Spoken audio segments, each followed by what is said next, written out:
smile down on me. Oh, I feel so blessed today. No one but God could have sent you this way. Oh, I feel so blessed today. No one but God could have sent you this way. I once believed only a fool would fall in love.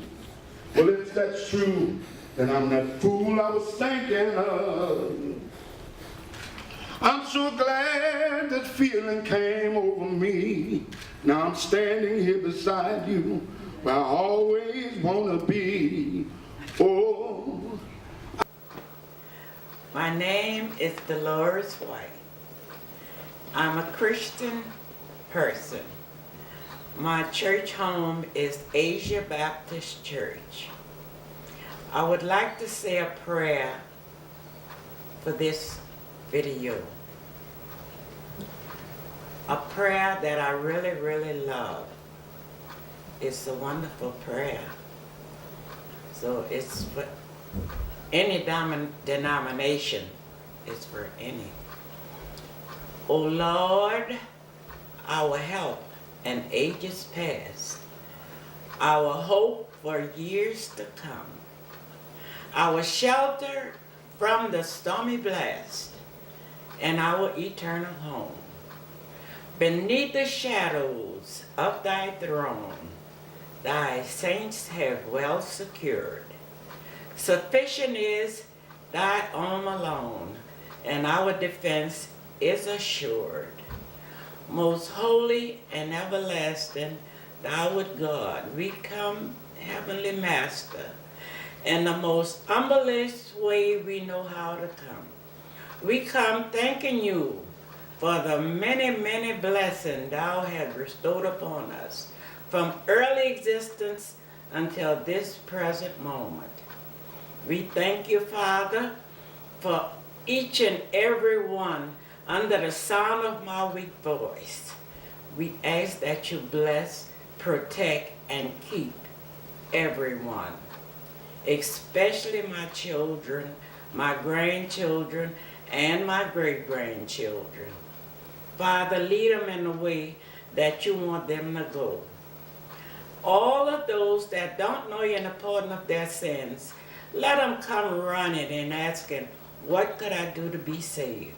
I thank you, Heavenly Master. I thank you for a portion of my health and strength, that I could just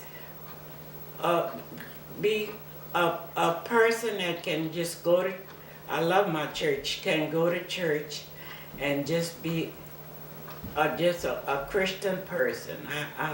I'm just so happy. I'm real happy. I've been very, very sick, but God has blessed me now, and I'm doing real well. So this is my prayer. Let the words of my mouth and the meditation of my heart be acceptable in thy sight, O Lord, my strength and my Redeemer. And Father, please bless the boys and girls that's fighting overseas. Bring them home to their families. Make their families' homes a home of prayer, peace, love, and understanding. And these blessings I ask in Jesus' name. Let the words of my mouth and the meditation of my heart be acceptable in thy sight, O Lord, my strength and my Redeemer. Thank you. So whenever you're ready. Just a few, that comes off. Just a few weeks ago, the office called me and said, Miss White, what are you doing? I said, I'm sitting down. He said, well, it's somebody real special is coming to see you. I said, who is that coming to see me? He said, I'm not going to tell you who, but it's somebody real special. And security, what, Security people. the security. Secret Service. The Secret Service have screened you and everything. They screened you and you are ready for your special guest to come.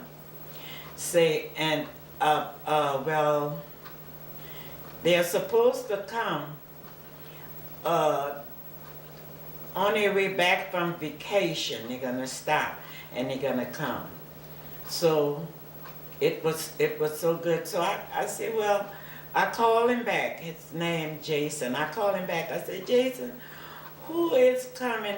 Because I want to know how to dress. He said, the only thing you have to do is put the clothes you had on the other day when you came and talk on a video. I said, all right, talk about the storm and everything on the video. I said, well, all right.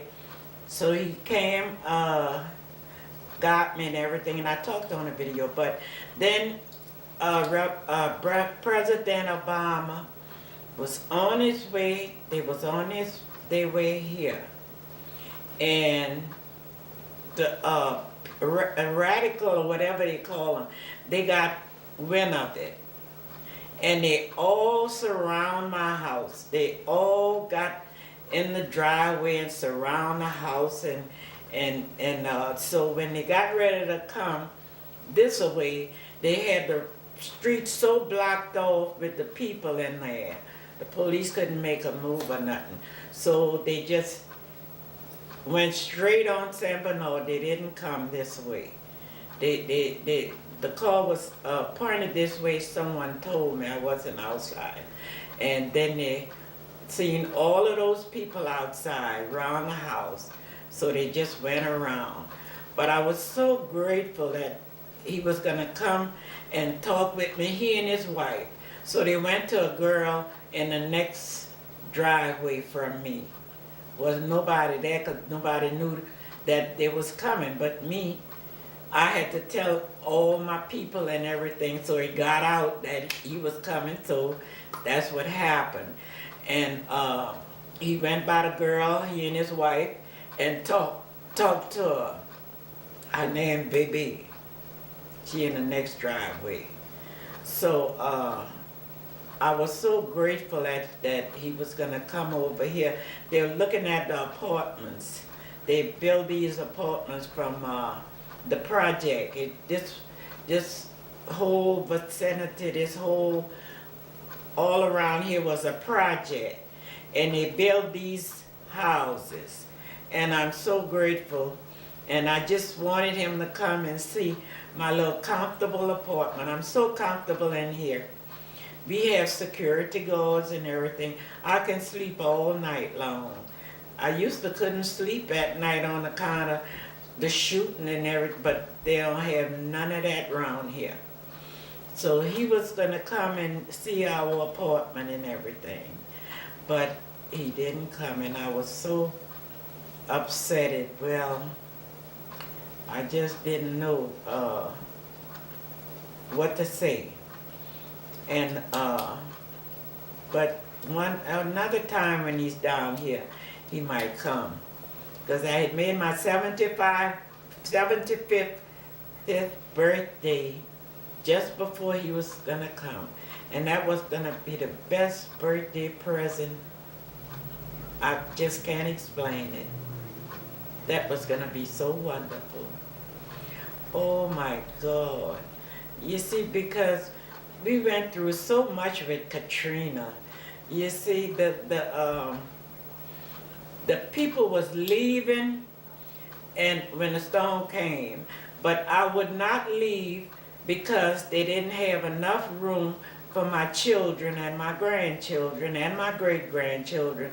So we all stayed together in my apartment. I had a 2-bedroom project apartment, and we all stayed in there. And it was so horrific. Oh my God, the storm. We was all in. We heard the storm. We was inside. We heard the storm, the bricks coming off the house and everything, and we stayed. But after we stayed, and the storm finished. We all got out the house. The children even was quiet. The babies was quiet. Nobody was saying nothing when the storm was going on, because we never heard nothing like that before. And I've been through a few storms in my day here, but never one like this one. And after the storm was finished, we went on the porch and started praying and thanking God for letting us come out of the storm all right. And the water, all at once, the water started rising. When the water started rising, it got to the steps. And we sitting on the porch, we didn't know. And all at once it started just coming up, and I had the children, I said, each one of y'all, the little children, go get a broom and start sweeping it off the porch, the water off the porch. And that's what they was doing, sweeping it. As they sweep it, the more it come. So when it got in the hallway, we went inside, and when it got in the hallway, we said, I told my children, I said, now, because my niece had left her key. She lived on the 3rd floor, I was on the 1st floor. And she left her key for us to go upstairs in her house. She was living on the 3rd floor. And so after she left the key with us, we went on the 3rd floor. But we didn't think that the water would get so high. And as we was going up, the water got so high that it started covering everything in the house. And so we went upstairs, and we was looking, and my church was right across the street from me. And I kept looking at my church to see how far the water was coming, and it was just going up, up, up to the window of the church. And I said, oh my God. And so all at once it started getting late in the evening. All at once the helicopters started passing and the boats started coming. So my children got on the porch on the 3rd floor and started hollering, help, save us, come get us. I said, children, don't make commotion. They said, Grandma, we gotta leave away from here. And so the boat came, and Dinah and her kids, Janice and her kids, and they left. Well, Christina and me and her kids, we stayed, because the boys, she have 2 boys, they are, what you call it? Artistic. They are artistic, and they didn't want to go on the boat. So I said, well, I can't leave Christina and her boys, so we stayed. And so the water still was rising, and the boat still was picking up people. And so I said, Christina, after a while, if it get any higher, we're gonna have to leave. And so it did get higher, and so we started hollering for the people to come and get us, but they had came about 3 times, and I wouldn't go, so they just took their own good time, and they said, we'll be back, and they never came back. So it was a guy, he had a fishing boat, and he lived not far from me. And so he came, passed by us with some people in the boat, and I hollered for him. I said, come get me, and I'll pay you whatever. He said, oh, you don't have to pay. He said, when I bring this load, I'll come back and get you. So we talked to the twins, and then they got in, the fella came, and he drove up in the hallway. That's how high the water was. And also, we came down the steps, and we got in the boat, and they put us on the I-10. That was the I-10, and that's where we stayed. They didn't pick us up no more until the next day. We had to sleep on the I-10 up there, and the next day, the helicopters started coming, but the people started rushing. It was so many people.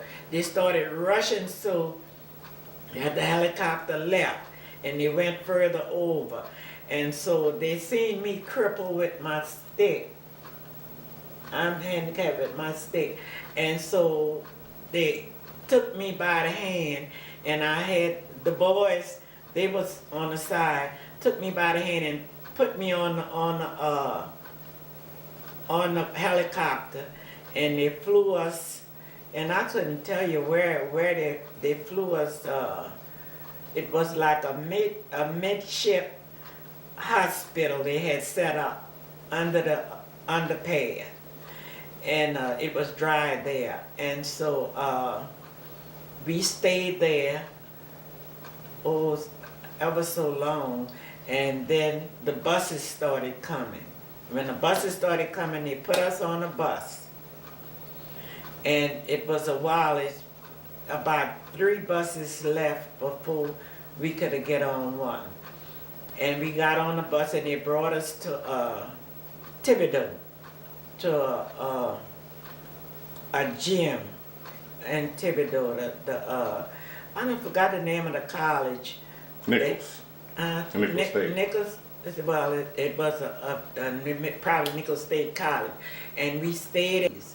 And after we stayed in there a long time, my people, they was in Texas and all over, all of my people.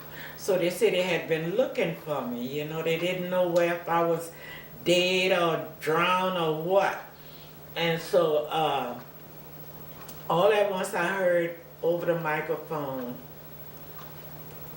we were so tired in that place. And all at once I heard, Dolores White, Christina White, Dolores White. And I said, Christina, they calling us. And we went where the telephone was, and that was my sister. She was calling, and she said, we finally found you on the internet.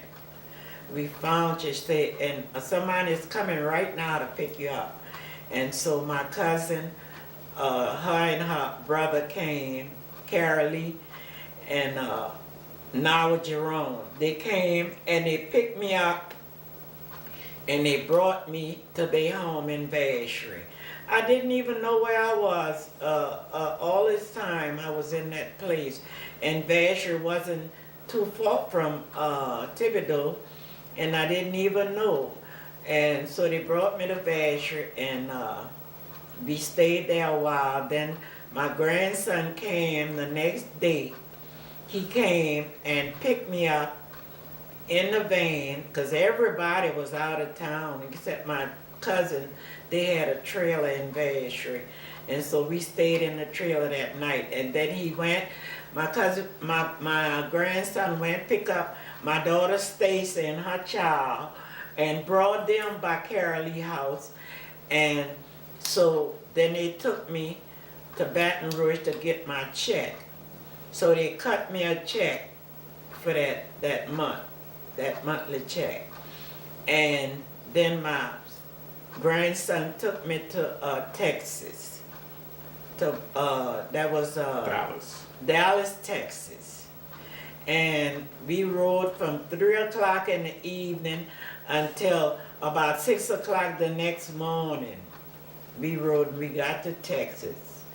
And when we got to Texas, my grandson he got us apartment and everything there. And what's the name of this place we was in? Eastville Village. Eastville Village. Got each one of us a apartment. And then we stayed in the apartment a while. 2 months. About 2 months. It was longer than 2 months. Y'all left like, it was close to December, remember? Well, it was 2 months. And then my daughter, my oldest daughter, she was in Lafayette. Lafayette in the Superdome in Lafayette, whatever they call it. Oh, Houston. If she was in Houston, then she went to Lafayette. Yeah, she was in Houston, then she went to Lafayette. So in Lafayette, she kept calling us in Texas and telling us that she's working on a way for us to come. We'll be closer home. They was gonna give her a trailer in New Iberia. Well, I had never heard of New Iberia, but I knew it was closer to New Orleans where we're from. So they said that it was a family. It was Janice and her kids, Miranda, Monica, that's my grandchildren. Janice is my daughter. Miranda, Monica, and all of their children. Stacy, Christina, that's my two daughters and their children. We all was there in Texas. And they said it was gonna send a bus to get us. FEMA was gonna send a bus to get us to bring us to New Iberia. But they did not send a bus. So I took 2 suitcases and I had my grandson to bring me to the bus station and put me on a bus. And when he put me on a bus, I told him that I wanted to go to Lafayette